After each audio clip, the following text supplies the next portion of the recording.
All right, welcome to the Keep It or Change Cars podcast. My name is Gugu Masuku and I'm your host alongside the one and only Michael Pashut. Looking at you eye to eye. Eye to eye today. In pure awe, always. Really? Well, thank you. Absolutely. I appreciate it. Thank you, well? Gugu. Always good. That's good. Thanks Yourself? for coming in. I'm well, just been traveling here and there, this and that. And I'm actually keen to tell you and the listeners about the latest, because I've been all over the place. You haven't seen me much, have you? I haven't, but really been to some proper launches. Something that I don't do. I sit behind the desk, pay accounts, do a couple of deals. You have all the fun. No, you're good at what you do, and I'm good at what I do. You're very good at what you're doing, you're saying. Yeah. So, look, the one thing we've been wanting to introduce on the podcast is telling you, the listener or the viewer, about the latest cars, the latest launches, what's happening, what you need to look out for. Obviously, I'm the guy who gets to drive these new cars and so on and so on. So today we're going to get into that. Last week, you didn't see much of me. Do you want to know why? I think I have an idea, because you were gallivanting, earning air miles.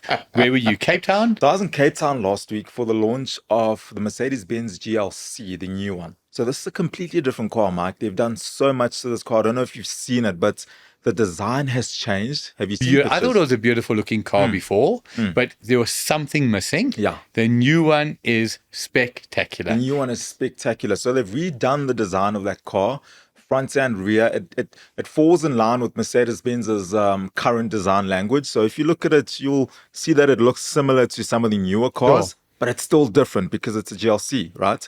The car comes in Avant-Garde and AMG line. So those are the two specs you can get it in, right? Avant-Garde, it's an 18-inch wheel. It still looks nice. I think there's still a market for that type of look. I don't know. You probably, For sure. You're probably the Avant-Garde type of guy. But something about Mercedes, I know we're going to get back to the actual spec in a moment, just the term avant-garde. Yeah. What does it sound like to you? Class. For me, it translates as super smart. I'm not even joking. Really? In my mind, I've always seen avant-garde as super smart. You had elegance, avant-garde, AMG. Obviously, the AMG in your mind is sporty, but that term avant-garde, Mercedes, well done. You nailed it. Never change it. So there's that. And you also get the AMG line. So those are the two specs you can get the GLC in.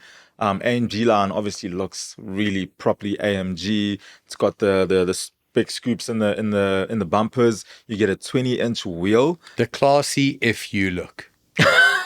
Is that what we're saying? It's Yes, not you the can call it avant-garde that. look. It's a Yes, classy very if classy you look. If you look. And, I love what they've done to the car, especially the interior, right? So the S-Class, I think, was launched a year or two ago. I think 2 years ago, the current S-Class. And it was revolutionary in terms of interior look and layout for Mercedes-Benz. But the nice thing about that is that it's all trickled down to the other cars, right?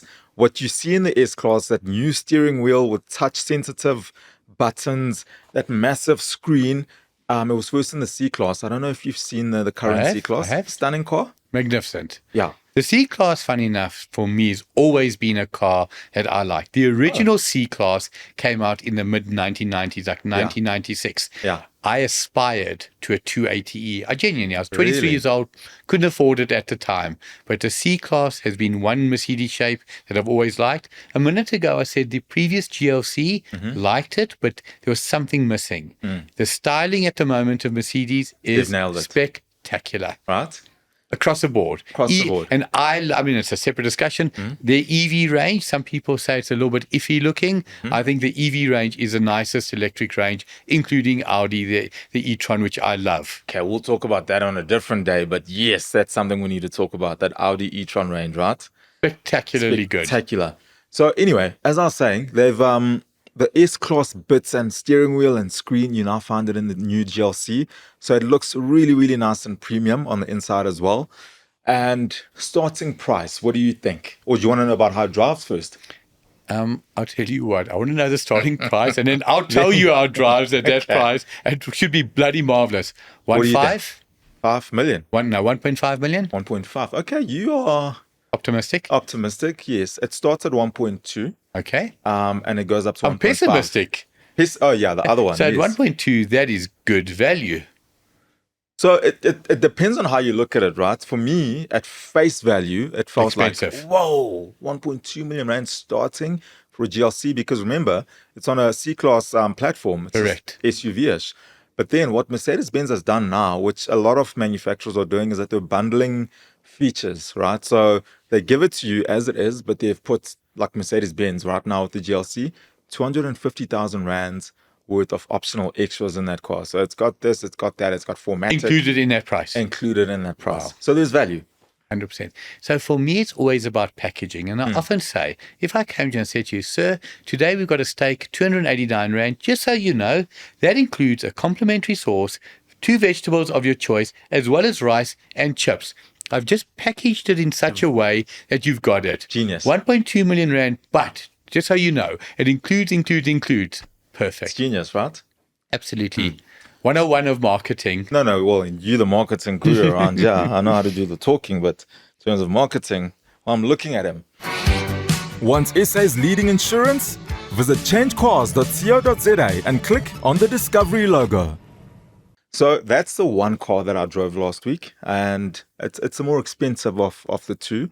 The other is the Citroën C3. Seen that? Yeah. So Citroën launched the C3 last week, and they launched it here in Joburg.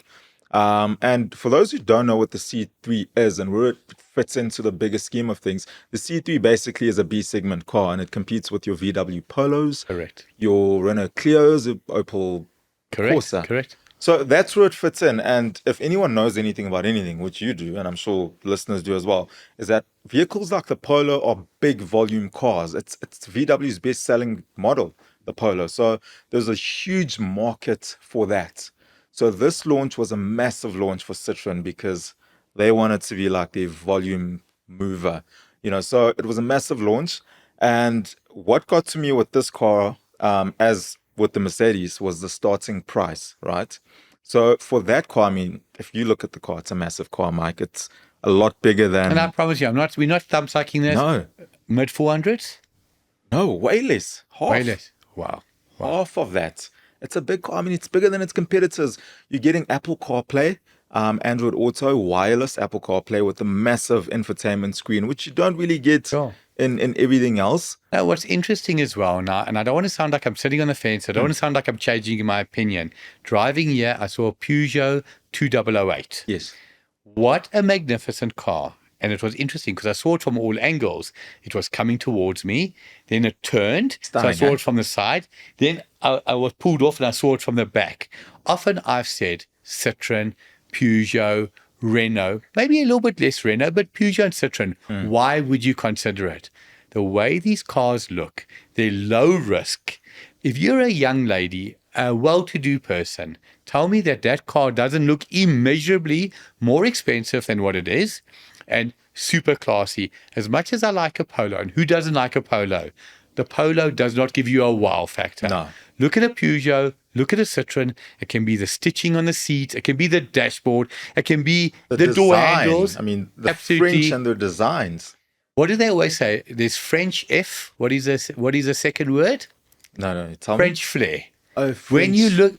Yes. Absolutely. When you look at the French design cars, there is proper flair.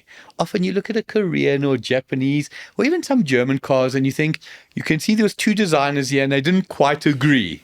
When you look at the Peugeot, everybody's working in sync and in harmony. No, they are. And that's the nice thing about those brands, especially Peugeot. I mean, you talk about Peugeot, the 2008, 3008, design-wise, it's just out of this world. And the perceived quality, the tactile quality is magnificent. Yes. I think where these brands are constantly let down is the after sales, your buying experience. You walk into a BMW dealership, magnificent. Everything is geared to, we want to do business with you, Gugu. What do we need to do? Sometimes you walk into these smaller dealerships and it's like, I don't actually know the answer to that. And nobody at the head office knows the answer. Am I wrong? No, you're right, but I want to add to that and say that things have changed slightly, especially with these two brands, Citroën and Peugeot. They fall under the Magnificent Stellantis group, am I correct? Under the Magnificent Stellantis group. So Stellantis is a global company for those who don't know, and they've taken over brands such as Peugeot, Citroën, Jeep, Chrysler, well, Alfa. Chrysler's not here anymore, but Jeep, Yes, Alfa, yes. and Opel. And Fiat as well, if I'm not mistaken. Yet as well. Why do I say magnificent? You've got to understand, these are not mainstream brands. In a country like South Africa, you're up against Toyota, Kia, Nissan, brands players. 100%. Brands that have done well, and they've done well deservedly so. How do you come in and break it? I don't want to say monopoly, but how do you break that trend? So well done to Stellantis, because they're not giving up on Citroën.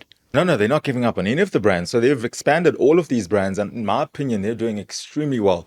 So to answer that after sales question, I think now more than ever, you're in safe hands. Before, you may have had trouble. There was questions. Yeah. The Citroën C3 itself, we're talking about price, entry level there? Entry level is 229, so 230. And it's an SUV-like car. It looks like an SUV. You're getting all of these Apple CarPlays, massive screen, and it drives well as well. Turbocharged engine? So they had to cut costs somewhere, right? It is the sort of, it's like an entry-level city car, right? So they omitted a turbo in that car, and you can feel it when you're driving it. Things like mirrors, electronically adjustable mirrors, which I understand. I mean, how often do you adjust your mirrors? I don't. Once. Correct. Once, and that's it. And when I go to a car wash and they adjust it for me, I get very frustrated.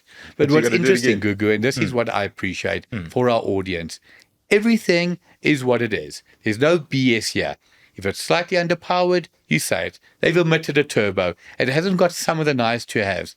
But 230,000 Rand, do you buy a brand new car? Would you go buy a 3-4-year-old car for a similar price, out of maintenance plan, out of warranty? Unbelievable value. No-brainer, right? 100%. Absolute Citroën, no-brainer. You've got 2 people here doing your marketing for you. Well done. May you be successful with that. Well done. Now, if you take in South Africa a year, obviously, we've got 52 weeks, but we don't have 52 working weeks. We've got roughly 40 working weeks in a year. Is it fair to say that every single week, some manufacturer has got a launch of sorts? Absolutely. A launch or a refresher on this or that. And it becomes tricky as a journalist because people think our job is to just drive cars and look fancy. Of course. But there's a job to do. That's why I have one of these, a laptop in front of me. You know, I've got to write, I've got to create content, I've got to edit, etc., etc. Anybody that looks back to the 80s or 90s will verify what I'm saying is true. In the 80s and 90s, you had 3 BMWs, a 3 Series, a 5 Series, and a 7 Series. The lifespan of each of those cars was between 5 and 7 years. So BMW in South Africa had a launch every 5 years, literally, okay? Whereas today, every couple of months, there's a different BMW, Nissan, Toyota, Peugeot product. That's magnificent. We've spoken many times about the way the trends have changed. The motor industry is moving at a pace. Personally, I can't keep up. I drive on the road, Gugu. I see cars today, I say, my word, I recognize a badge to have never seen one of them before. Does that happen to you daily or not? Well, with me, my job is to know what's happening. So sometimes... Fill me in when you can. Fill me in. I will. But sometimes, yes. I mean, I'm like, oh, I heard about this car. It's nice seeing it in the metal. You know, it's way different to the images that I saw. So that I do get that a lot. You know, it's like, whoa, it actually looks nicer. Or sometimes it's like, not as nice as I thought. For sure. Need advice? Visit changecars.co.za and click on the Keep It or Change Cars tab. Now, Mike, whenever you and I chat about cars and stuff and we give people... Like every day, all day kind all of day, thing. that's what we do. 100%. But also when we give people advice, you always err more on the side of getting you a car. Absolutely. With warranties and cover and protection and all of that. So I've got a business where we deal in second-hand cars. So it suits me to, I don't want to say lie, but suits me to tell you to buy second-hand. Yes. I'm a big proponent of going as close to new as possible for various reasons. I've seen that. Absolutely. And it will never change because you're going to get, believe it or not, your best value, your lowest risk, and your longest term of ownership by buying as close to new as possible. Something that I'm dealing with that is totally unique at the moment. You as a private person, you're looking to buy a car. What would for you be the peace of mind that you're getting the right car? It can be the right dealer. What else gives you the peace of mind that you're getting the right car? Well, what can I do for you? Take it for a 65-point check. What is it? 60 something? 65 point, whatever 120, it is. 101 point check. Where would you do that, Google? It's normally Decra that does it. 100%. So there's a couple of places. You can do it at the dealership. Your quality dealerships have their own 101-point really? checklist. Absolutely. Toyota, all the manufacturers. But your average member of the public places a great value on his roadworthy certificate. Yes, Am I right? absolutely. Absolutely. If I say to you, as a layman, yes, I understand wear two hats. You're a journalist, but as a layman, what would you expect from a roadworthy test? I would expect everything to be checked. And who's checking it? A trained professional. Yes, absolutely. I mean, you go to a doctor, you want a script. Do you expect a script to be written by the receptionist? No. Or do you expect the doctor to say, are you allergic to penicillin? No, I'm not. Perfect. I'm giving you, Yes, have you yes, been there, done yes. it? Are you allergic to penicillin? Are you allergic to whatever? When you go to a roadworthy center in South Africa, not trying to lead you, what is your perception of the authenticity of roadworthy centers in South Africa? When you speak to members of the public, do they say, wow, I bought a second-hand car, it had a roadworthy report, it was not a day's problems, or do you hear negatives? So if you look at the biggest retailer of cars, especially used cars in South Africa, where everyone goes to buy cars, you've got issues there. If you go and check reviews, I mean, I know people personally who've bought cars from that place and have told me that the car wasn't roadworthy, it wasn't okay. And so it wasn't roadworthy in reality, but on paper, it was roadworthy. Yes, absolutely. Yeah. And they just pay a little amount, the car comes out, 100%. They get the car, they drive home, nice and easy. And there's been a lot of that on the internet as well. 100%. So you could go onto any of the forums. You could go onto Facebook. You could go onto the roadworthy centers, the forums themselves. You could go onto the retailers, see any challenges or bad reviews they've got. And there's always one common denominator. The roadworthy report said this. The reality was something else. Yes. I'll tell you an interesting story. So the well-known program Buyer's Guide, Channel 189. What is Buyer's Guide? If I say to you, you watch Buyer's Guide, why are you watching it? It's a car advice show. If you need any motoring related advice, absolutely, you watch Buyer's Guide. I've always said when you go on a show, you go on without fear or favor. You dislike a brand, you don't need to diss a brand, but you be open about it. Say, these are the challenges. Parts are not available. Don't lie. Yes. Question comes in from a viewer. He says, what value would the team place on a DEKRA report? Now, DEKRA is an international company, German company, probably the most well-known name. Now, you spoke about a well-known retailer selling in excess of 10,000 cars. They advertise that every single vehicle sold by them has a DEKRA report. Yes. Customer asks, what is our opinion? I always say, I don't sit on the fence, but I don't diss. I just give you the honest answer. I say, I place no value on the report because I know what happens. I don't know if you're aware, Gugu, when you go to a roadworthy center, in theory, what is supposed to happen? The vehicle's supposed to go onto a pit. 45 minutes is a predetermined guideline for a test.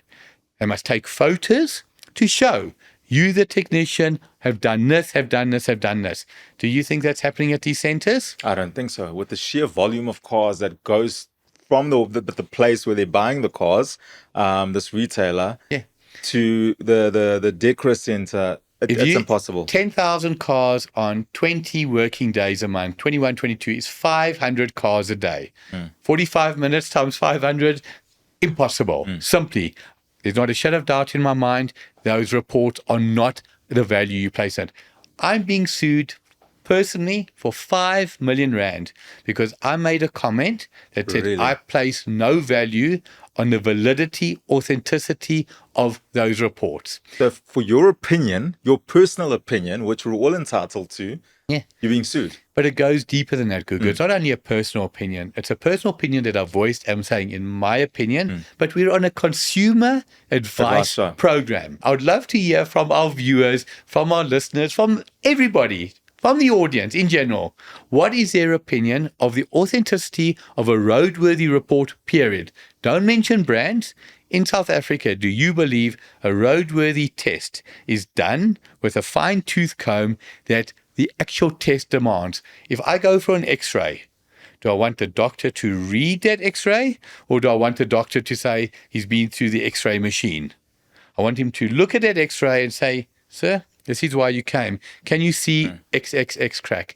How much challenge do you hear from the buying public about the experience with motor dealers, with roadworthy centers? Is it common in the field that you're playing? No, it is a common issue. It is a common problem. And also recourse with these large retailers.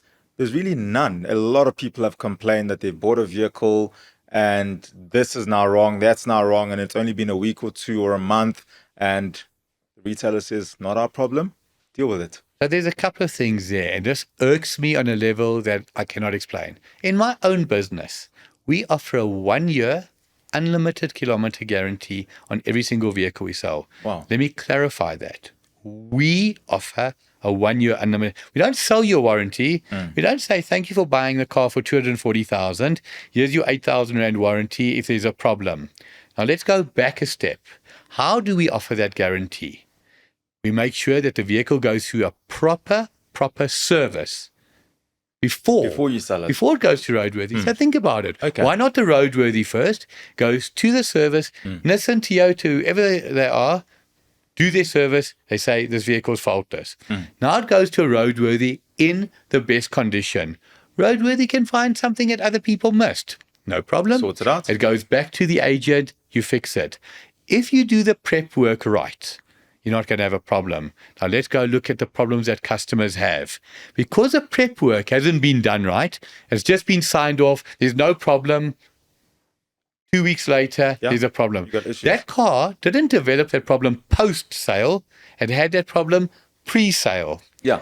And I've got a story as well. I mean, I was looking for a vehicle with this massive retailer, and I'd found a vehicle that I was interested in. And then I requested the report, DECRA report. That's what they use, right? And the report says everything is fine. But as someone who knows about cars, and I'm a journalist, I'm like, but this is wrong, that's damaged. How is this report? How do they correlate to each other? They don't correlate, right? So then I raised this with the guys there, and they said, "Oh, sorry, it's an outdated report. Sorry. How are you selling a vehicle, right? It's on the floor with an outdated. It's like 2 years prior. The report that's on the car. For sure. What I would love to hear from our audience, podcast at changecars.co.za. Write into us about your experience. And again, I want neutrality. If you've had a great experience, please tell us. We don't want to only hear about bad experiences. Say, guys, I realize it's all doom and gloom out there. Let me tell you, I bought a car. My roadworthy report said X. My car was double X good. However, I also want to hear my roadworthy report said my car was perfect, but it had oil leaks. It had a whiny diff, whatever. I just believe, sadly, in South Africa, we live in a country where corners are cut by all. Corners are cut by authorities. Corners are cut by motor dealers. Corners are cut, period. Everywhere. Well, would love to hear your stories. Podcast at changecars.co.za. Email us.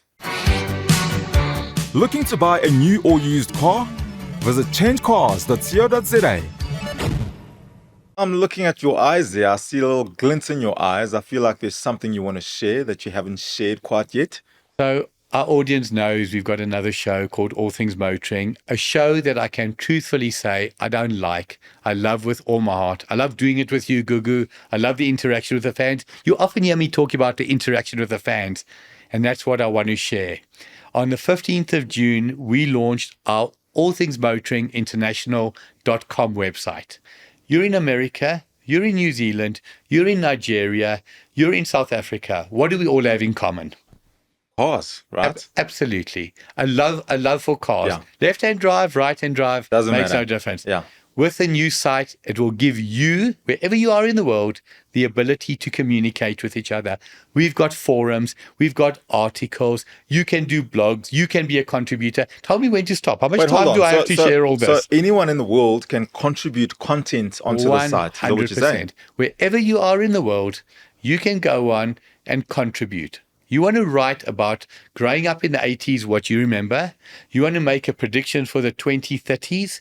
You can amazing. contribute. AllThingsMotoringInternational.com is my dream, our vision, that this will be the biggest motoring platform in the world. You know, often you see the world-renowned Boerewors or world-renowned Yes. Biltong, world-famous pies. Can't comment on that. World famous platform. Allthingsmotoringinternational.com.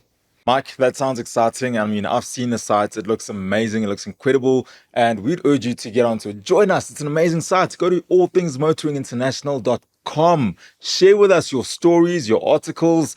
Manufacturers would love to have you on. I think we're going to rock with this idea. Everybody would love to have you on. Now, if you would like to get any sort of advice that's motoring related, we have got the best in studio, like Mike over here. Email us, podcast@changecars.co.za. If you're looking for a car, new or used, get onto changecars.co.za and get onto the most trusted car buying platform in South Africa, or bikes, or boats, or caravans, whatever it is. For South Africa's best motoring content, catch All Things Motoring on DSTV channel 189 and on YouTube. New episodes every week.